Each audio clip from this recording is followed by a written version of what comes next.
Hello, my name is Cyril Jankoff. I'm the coordinator in your subject, Contract A, Laws 11061. Today is Sunday, the 19th of November. I recorded an earlier version, or tried to record an earlier version on Thursday night, the 19th, but for some reason I've had some IT difficulties and it didn't record. So what I'm doing is making a second recording to ensure that everyone has the ability to view and get a feel of what's happening in this subject. Okay, so I'm focusing on week one, and week one is all about an introduction. So just want to talk broadly about the subject but before that I want to introduce myself. As I said, Cyril Jankoff. I originally trained as an accountant and I worked in the commercial area, and I felt that I wanted to broaden my horizons, and then I went to law school, had an MBA, and went further on from there.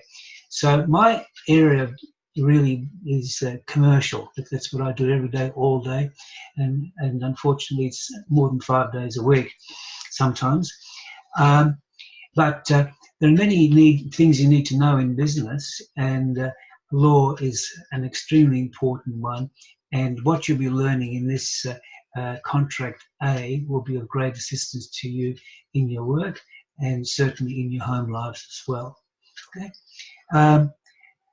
I've been working for 30 odd years in the area of contracts, and in 2012 I helped the Australian Corporate Lawyers Association, which are now called the Association of Corporate Counsel, in their reforming Australian contract law submission to the Australian government. So I've been doing a lot of teaching in the area and practical work, and most of the people I deal with are basically business people who need to understand how the contracts work. Okay, so let me give you a bit of a broad background, which, well, if you do your reading, you'll get it. So I'll just quickly summarize it for you. A contract is just an agreement between a number of parties that's legally binding, which the courts will enforce.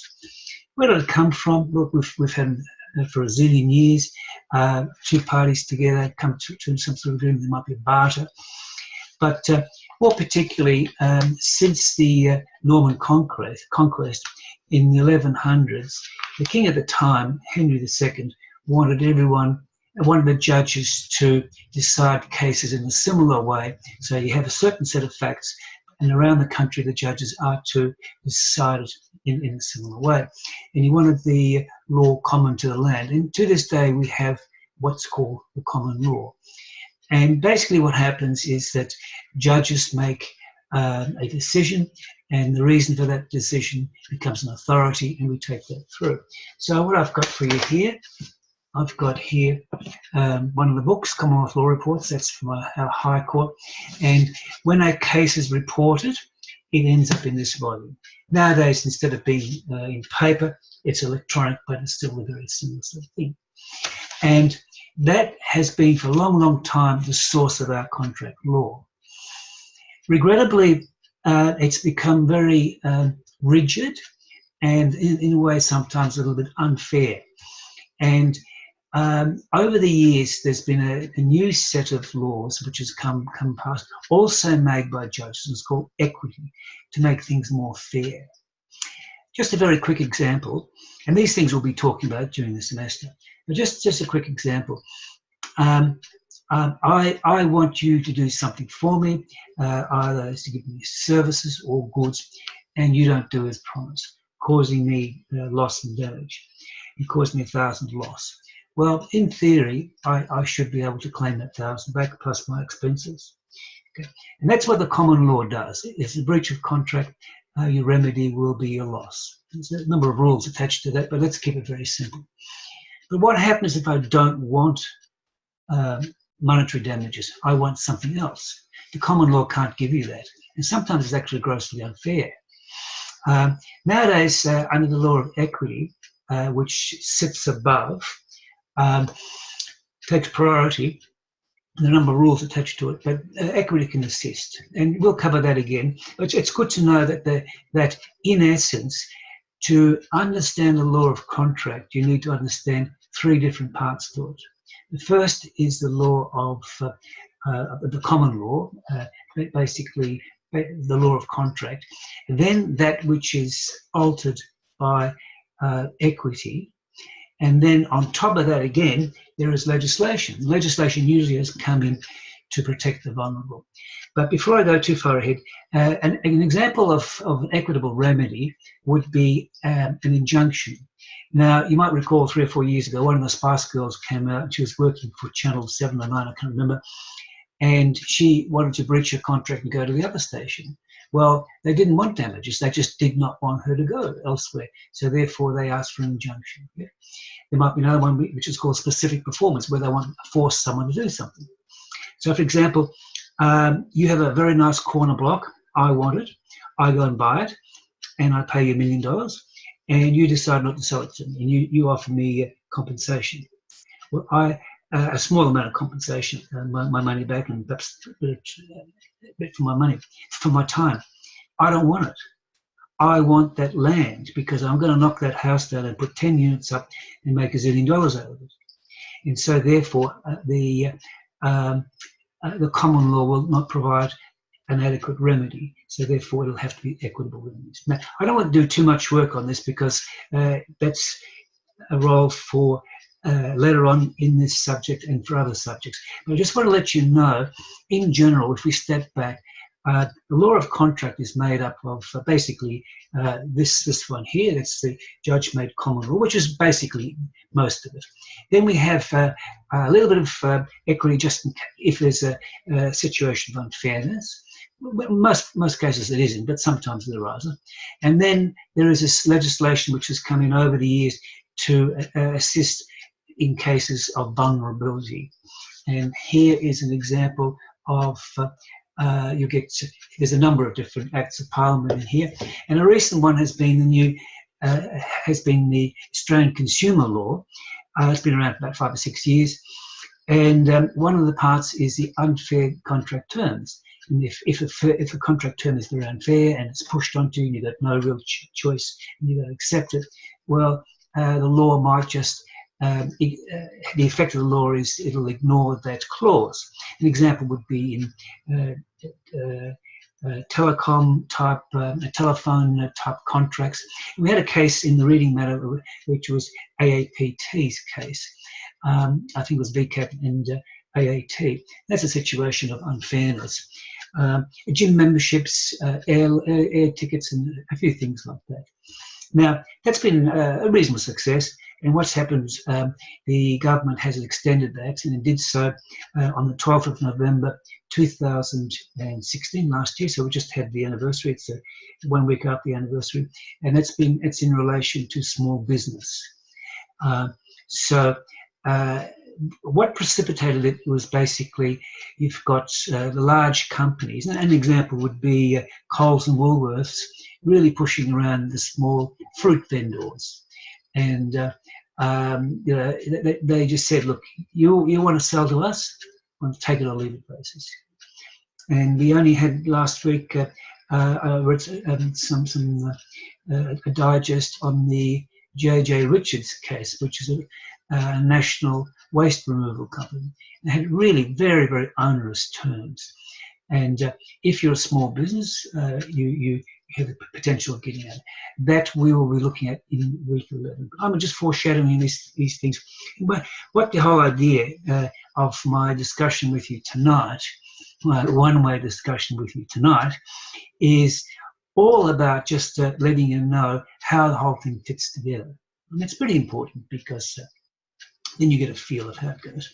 Okay, so I had a few little cheat notes here. So I've given you the origin and the feeling of things. Now, in essence, a contract is all about promises. I promise to do this for you, and you promise to do that for me. So if you could call it, it's like an exchange of promises. That's a really interesting way and a handy way to think about it. Of course, there are a lot of issues to consider, and we'll be looking at them over the weeks. The first week was about introduction. The second week will be about the capacity, but who has the ability. What about a person who's 12 years of age? What about a person who's 102 years of age with dementia? Do they have the capacity? Do corporations have capacity? Do bankrupts, do convicts have capacity? Then we have intention. Did the parties actually intend to be legally bound? Give you a good example. Only today, a little boy said to me, Dad, I clean the room up and you take me to the movies? And I said, yeah, we'll do that. And what happens if he cleans the room up and I don't take him to the movies? Does he sue me? Can he sue me? Will the law entertain the whole thing? And that's, in a way, what we'll be looking at in the second tutorial question. And then we'll be looking at the fourth week agreement. Agreement was with I make you an offer and you agree, okay? And that's what's called, I make you an offer and you accept, and that's called an agreement, you know? But will that be legally binding? That's the most important issue, and we'll be looking at that. Then we're going to talk about consideration, which is something must go in each direction. Because if you don't have something going in each direction under the English system of law, which we've inherited, there will be no contract unless you use a deed, which is a formal contract, which has a different historical background, and that will mean that the contract will be legally binding. And then we've got something else which I can't read my writing, but in the sixth week we'll look at finishing all this issue here about introduction to law. Then we'll be doing a skills week, which is actually very good. It gives you a good feel of how a lawyer can work. And so the first 6 weeks, in essence, is the creation of the contract and getting it rolling. And then the last part of the course will be the operation type issues and any legislation or something like that. Okay. So I'm just going through my notes here. Covered a lot of this thing. Now, we were asked to look at a couple of different theories, and we'll actually review those when we do the 2 questions. Just want to say to you also that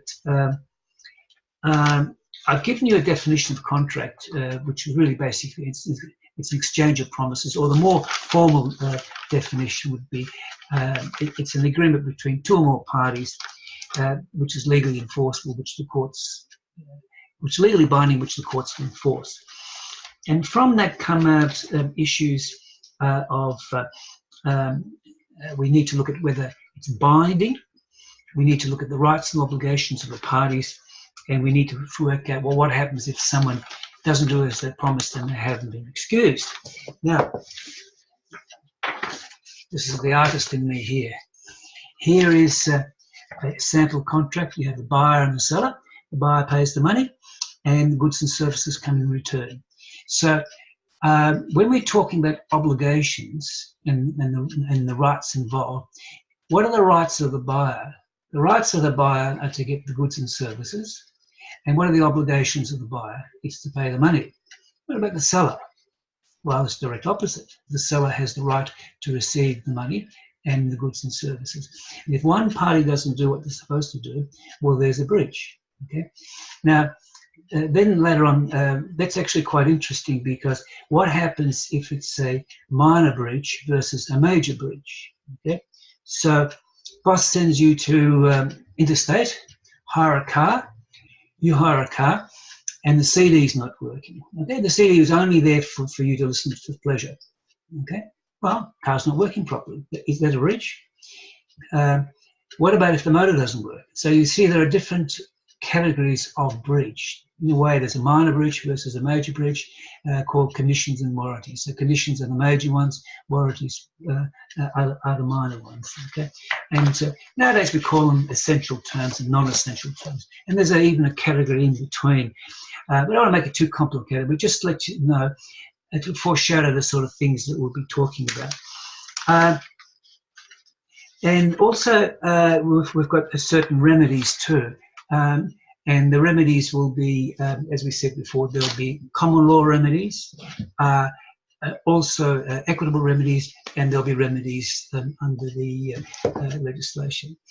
Now, they're usually the default ones. What happens if the parties get together and they have their own contract and they write their own remedies into it? Well, that also normally would take priority, except the legislation might sit on top of that. And that's sometimes called an indemnity, or you might have liquidated damages. Again, I'll be talking about that during the term with you. Other things we need to talk about, and we'll talk about, are express and implied terms. These are usually express terms, those which are clearly stated. Implied terms will be those things which never been stated but still form part of the contract. And that's art and the science as to which ones you put in. And often when you're drafting a contract, when I draft one, I try to, where appropriate, to take the implied terms, which are out there and a little bit sometimes a bit vague and rubbery, take those out and put them in as an express term clearly written in. So that's express and implied terms. Other things I want to talk to you about is the duration of a contract. Look, we have you can have a contract for a fixed duration that I'm going to be consulting to you for a year, for example. Or you might have an open-ended one where someone's going to be working there for quite some time. Now, if you want to terminate the contract which doesn't have a duration, you must need to give it a reasonable notice.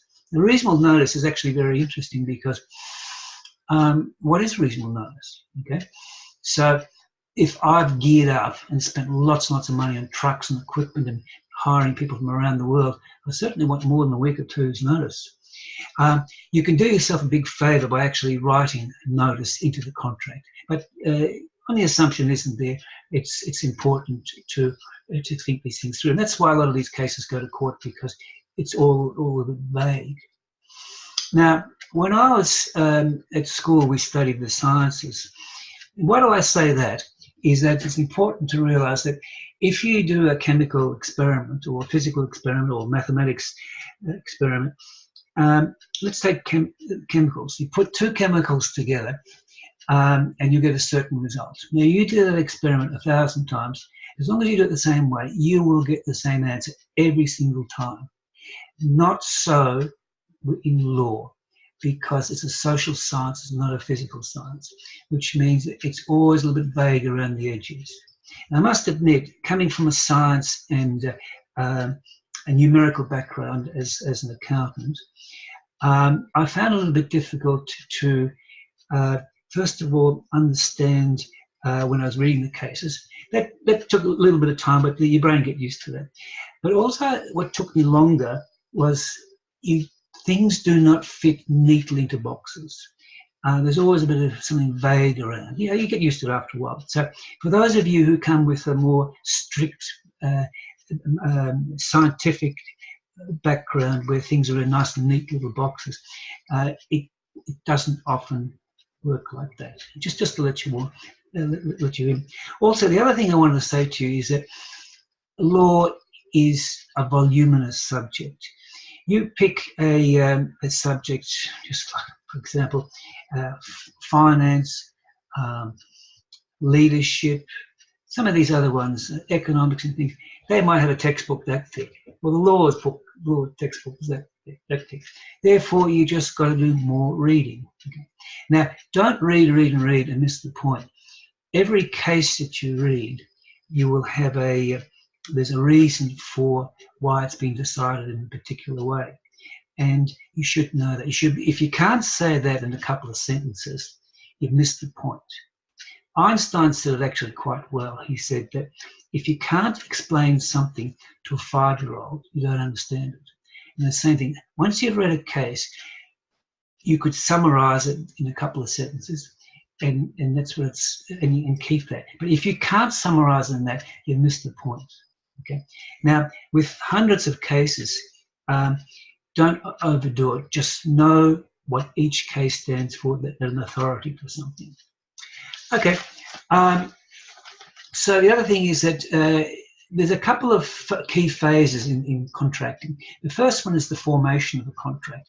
And that's all about negotiating the essential elements about what's created in the contract and the express versus implied and the factors which can damage a contract once it's been created. Lawyers call it the vitiating factors. So that's the formation, okay? Then there's actually a performance part. And then there's the discharge part. We can discharge by agreement. You and I can make an agreement. I agree to do this, you'd agree to that, because we don't want to go ahead. Discharge by a major breach, we can discharge it, and frustration is another way. All these things will come, but just to let you know how basically it will all fit together. Now, judges also have a bit of difficulty because they look at this contract. Sometimes they don't know what it means. So they look at the words, and then once they've looked at the words, they need to look at the legal effect of these words. Okay, and just a bit of history again. As the English Empire expanded, it took its system of administration and law with it. And here in Australia, we've got that. And over a period of long time, we've been using it. In the last 50 years, we're beginning to diverge and have our own country, our own laws, which makes a lot of sense because they are those which are particular to our needs here. But we still have a very strong background with the UK. So as the British went around the world, the English went around the world. They went to the United States, they went to Canada, they went to India, Pakistan, and nowadays we've got Bangladesh, to Hong Kong, Singapore, Malaysia, Fiji, New Guinea, South Africa, Australia, of course, and I'm sure there's a couple other places I've forgotten. All those areas, those places, have a very similar method of law and administration because it came from the British background. But over a period of time, it's diverged. Now, the Americans were the first to diverge, and they've gone in a different direction. But still, nonetheless, they have a common law, which is this one again. I'll show you again, that one there, and they have the legislation and equity and things like that. So it's basically all there. However, you'll have other systems like that in, for example, Asia, Japan, China, etc. That they are radically different. And then there's always the issue when you're dealing internationally with these. So therefore, whose law do we use? It makes a lot of sense if you actually write into the contract whose law you do use. Okay? Right. So a lot of these things we'll discuss over a period of time. What I'd like to do with you now is I'll go through the tutorial questions. In the class we had the other night, I asked plenty of questions, let people talk and everything like that. As it's one way, I'll just quickly go through it. Now, tutorial question number 1, just to make sure we were doing the right question. Which of the theories of contract law presented in this topic, being the classical theory, the promise theory, and the consent theory, do you find the most persuasive as a layperson not yet trained in law? Okay, well, let's look at these different theories. Now, if I was doing it now, I would actually ask you if a couple of people to talk about the classical theory. Classical theory is a very early theory, and all it is about is that let the people do what they. Sorry, if a person has gone into a contract, the courts, their only real job of the courts is to enforce that contract. If there is a contract, to enforce it. Okay? So they don't worry about ethical things like that. It's just that. Now, over a period of time, there's a number of people and organisations in the categories of people who are vulnerable, and we've had a change from this classical theory where we've had legislation come in, and cases have moved in a way to be a little bit more user, so the whole system is a bit more user friendly. So classical theory is a little bit old hat. The promise theory, as it states, it's all about promises, and in a way we've already discussed that. I make a promise and you make a promise in return. And that's our exchange of promises, and later on we call that the consideration. For those of you who've read ahead or know a bit about the law, it's called consideration. I make you a promise, you make me a promise. If we don't have promises in both directions, There is no contract because it's unenforceable, but you might have assistance, say, for example, from maybe equity, or you might have assistance if you have a deed. All those things we'll cover in the session, which is a couple of weeks from now. Now, promise theory is actually quite easy to understand. I promise to you, you promise in return. That's actually quite sensible. And Anthony Marinak, in his lecture, he himself went through these three theories, and he feels that's the easiest one to understand, and he feels that that's the prominent one. And I agree with him. I find it easy to understand. Now we have the third one, the consent theory, but basically it's to deal with rights. I have a certain set of rights and you have a certain set of rights, and I can choose what I want to do with them. So let's say I've written a book or a song or I've taken a photograph. I have the rights, and they're called intellectual property rights. I have the rights to those, and I can give them to you if I wish. I can sell them to you, or I can rent them to you. It's entirely up to me. So you see, in a way, the consent theory, which deals with rights, is not so different from the promise theory. It's just looking from a different angle. Okay, so let's go back to the question here. Which of the theories of contract law presented in this topic, the classical, the promise, and the consent theory, do you find the most persuasive as a layperson? Well, quite honestly, I find the more quite persuasive classical theory. Yes, that the courts are there to enforce, but I think there's got to be something more than that. The promise theory talks about I make a promise and you make a promise in return, and the consent theory talks about rights. But the promise theory is the easiest one to understand. And remember, this is a background in law. Okay, so ordinarily I'll ask you now if there's any questions, but fortunately there's none. Okay, so thank you very much. Okay, now the second question, which we'll go through now, is fundamental to our understanding of contract law is the question of whether a promise is the type of promise which should be enforced by the law. Is this a reasonable question for us to be asking at all?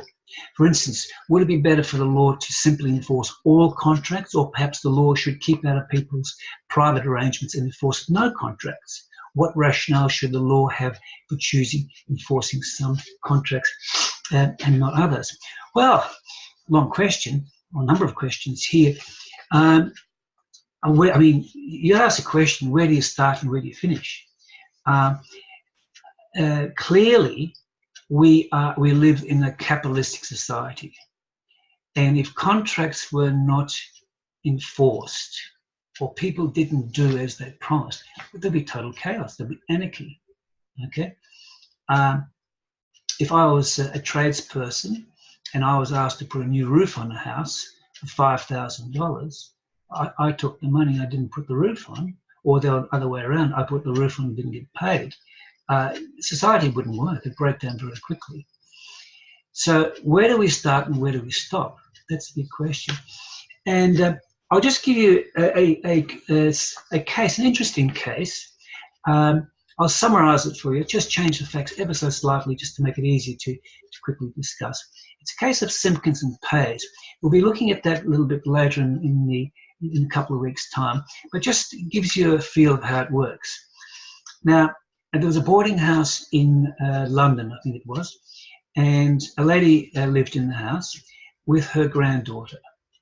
Now, they had a spare room, so they let it out. Now, there was a competition in the newspaper, and you tear this little part out, and you fill it in, and you send it off. And the deal was that if the entry was the winning entry, it would be split. Okay, it'll be split. So let's assume now that one of the three, in fact, it was the granddaughter, who won the prize. Let's say it's $1 million. Okay. So she says, "Oh, good. I've got $1 million now. I'm not going to share it." And the man, who's not a family member, said, "I want my 1/3 share." And she said no, and they ended up in court. Now, The big question is, do you enforce, or which contracts do you enforce? If we enforce business contracts, is this a business contract? If we don't enforce social and domestic contracts, is this one? Okay? So the big issue is this a social and domestic contract? Now, you're not to know this because we haven't studied it. I only just give it to you because it's an interesting case and it gets you thinking and sort of gets your mind working for when we actually do talk about intention to be legally bound. But there is a feel in the law. It's not exactly a presumption, but it's the way is that if you have a commercial contract, like BHP Billiton does some work for Rio Tinto, well, the parties intend to be legally bound.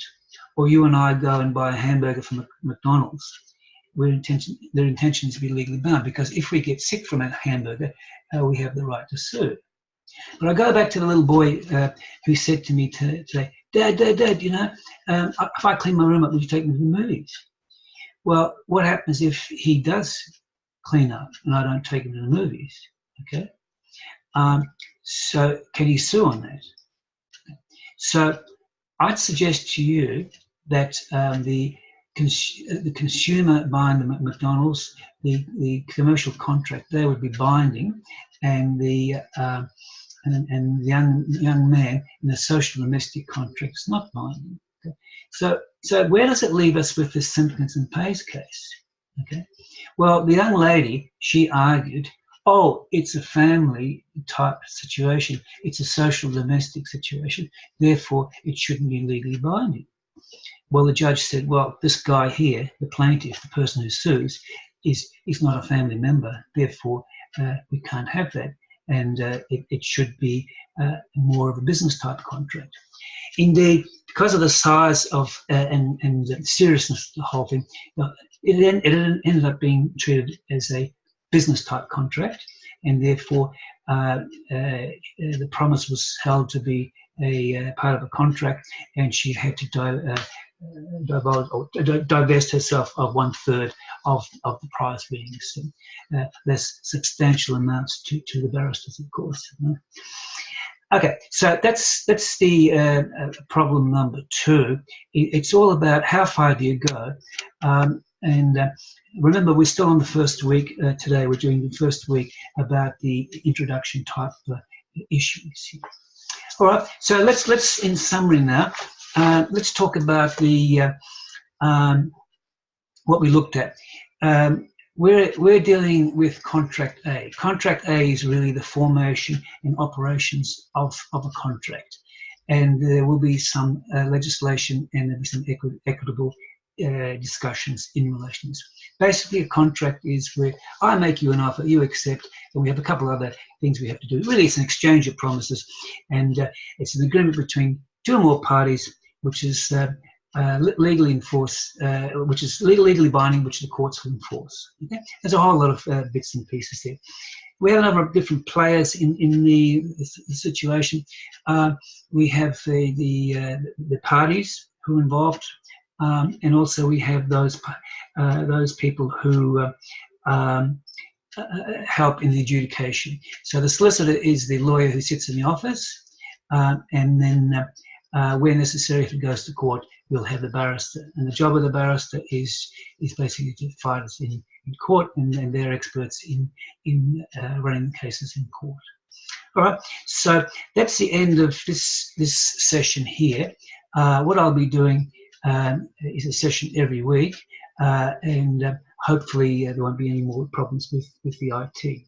But the idea was to give you a good feel. All right, so wish you all the best, and I will be on again next Thursday night, 7 till 8 p.m. I encourage you to join, talk, and being a veteran of 4 degrees, my only one which was full-time was my first one. All the rest was with family and kids and things like that. And I can just say it's not easy. Do your work as week by week. It becomes far easier. All right? Wish you all the best. Adios. See you later. Okay, bye.